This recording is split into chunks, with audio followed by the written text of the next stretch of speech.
సచివాలయంలో కలెక్టర్ల సదస్సు జరుగుతుంది. సీఎం చంద్రబాబు మాట్లాడుతున్నారు. ఇప్పుడు ఆ లైవ్ చూద్దాం.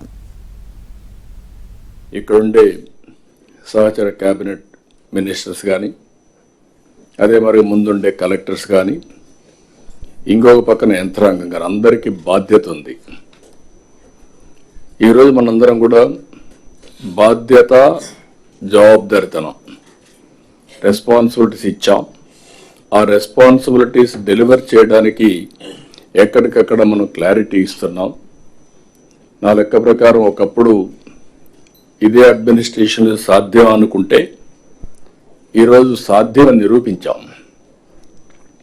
అందుకే ఈసారి నేను ఈ స్ట్రక్చర్లో నేను అందరితో మాట్లాడుతున్నా. కడవను నాకుండే అనుభవంతో ఏదైతే మెరుగైన ఫలితాలు వస్తాయో దానికి ప్రాధాన్యత ఇస్తున్నా.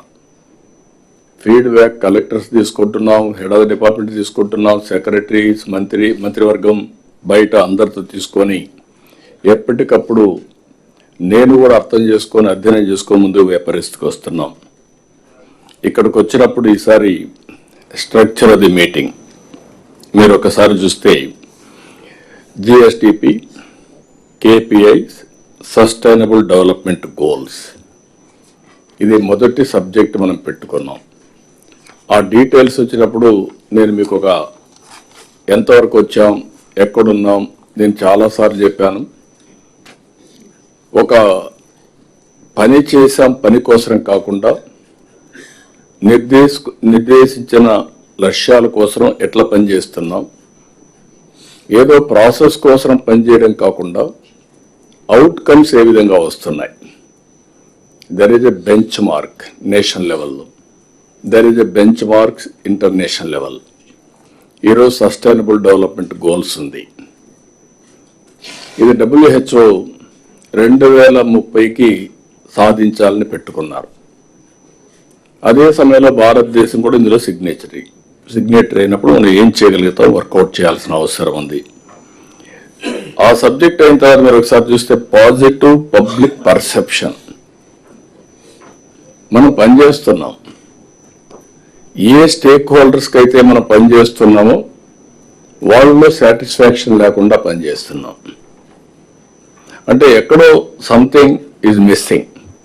అందుకే నాతో మొదలుకొని ప్రతి ఒక్కరు దృష్టిలో పెట్టుకొని మనం చేసే పని వల్ల ప్రజలు మనతో కలిసి వస్తున్నారా లేదు కూడా ఎప్పటికప్పుడు చూడాలి. స్టేక్ హోల్డర్స్ అందరినీ దానికోసమే పాజిటివ్ పబ్లిక్ పర్సెప్షన్ తీసుకున్నాం. ఇవన్నీ చేయాలంటే ఒకప్పుడు చాలా డిఫికల్ట్గా ఉండేది. నేనైతే 4వసారి ముఖ్యమంత్రి అయినా 95 టెక్నాలజీ స్టార్ట్ అయినప్పటి నుంచి నేను టెక్నాలజీని ఒక ప్యాషన్గా అడాప్ట్ చేసుకున్నా. అప్పట్లో టెక్నాలజీ మెచ్యూర్ కాలేదు, ఇప్పుడు టెక్నాలజీ మెచ్యూరిటీ వచ్చింది.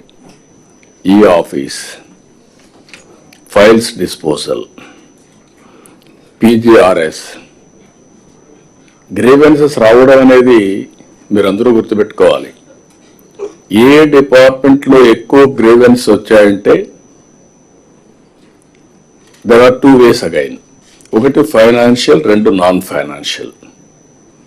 ఫైనాన్షియల్ ఎప్పుడు యాస్పిరేషన్స్ ఉంటాయి. నేను నిన్న కూడా చూశాను, పార్టీ ఆఫీస్కి వెళ్తే 15,000 పెన్షన్ ఇస్తున్నాం. 15,000 పెన్షన్ ఇస్తే నా దగ్గరికి వచ్చి ఇది చాలదు, ఇంకా ఇబ్బందులు ఉన్నాయి, ఇంకా ఇవ్వాలని అడిగారు. తప్పలేదు, దట్ ఈస్ అన్ యాస్పిరేషన్. కానీ మనం కన్విన్స్ చేయాలి వాళ్ళని. మనం ఏదైనా ఒక మంచి పని చేసినప్పుడు చాలా మందికి ఓకే అన్నీ అయిపోతాయి అనుకుంటారు. అలాంటప్పుడు ఇలాంటివి వస్తూ ఉంటాయి.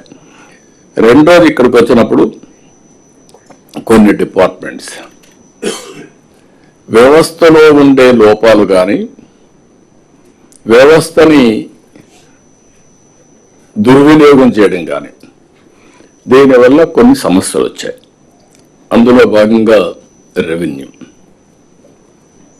ఇవన్నీ వచ్చినప్పుడు నాకు ఇక్కడ మీ అందరితో కూడా చెప్తూ ఉంటాను, పై నుంచి కింది వరకు ఫైల్ డిస్పోజల్ అంటే ఫైల్ ట్రాన్స్ఫర్ చేయడం, నా దగ్గర లేకుండా వేరే వాళ్ళకి పంపించేయడం అనే యాంగిల్కి వచ్చేసారు. దీంతో ఏమైందంటే ఇటీవల కాలం చూస్తే ఇంకా సాటిస్ఫాక్షన్ రాలేదు.